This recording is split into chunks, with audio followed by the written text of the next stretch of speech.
Many times people go to the essential questions right away. I find that very effective. And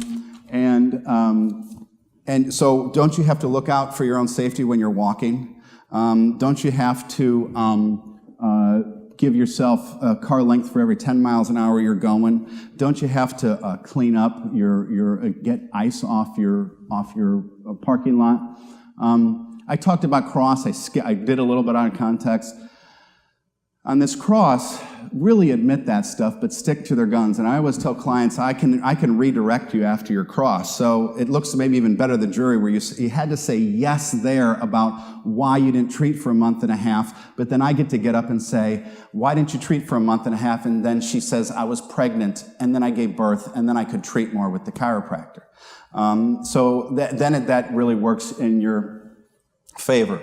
So double down on but you know, this essential questions right away, sometimes that doesn't work because you may want to wear them down and get to it at the end when they're a little bit more tired. Or sometimes you may want to, what I call coming from left field, where you start with propositions that they have to admit and they don't even know where you're going until you get to the key issue in this case, and then contextually they kind of got to agree to you.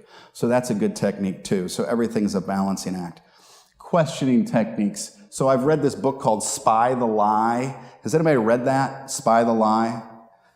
Yeah, you're given that later. Isn't that a great book? So I'm going to give you two, I'm not going to talk about lying, but I'm going to give you two questioning techniques from that book that I now use. So the one is there any reason why witnesses will tell us that you blank?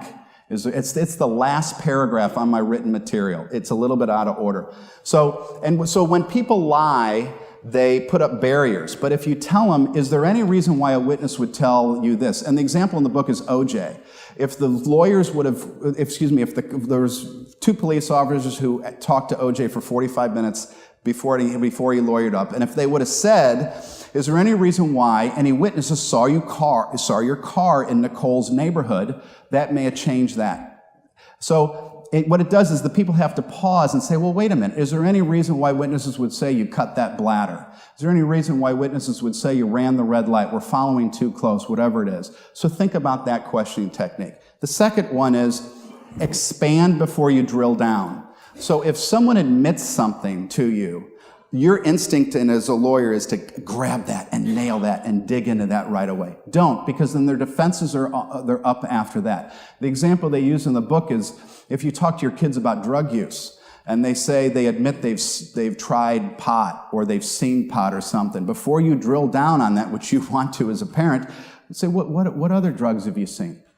What other things have you experienced? What are your other friends doing? And so, if you're in a depot and you get someone to admit something, expand and see what else you can get to admit, and then come back and drill down on why they cut the bladder, why they left the sponge in, why they didn't go look for work afterwards, why they're malingering. So expand before you drill down.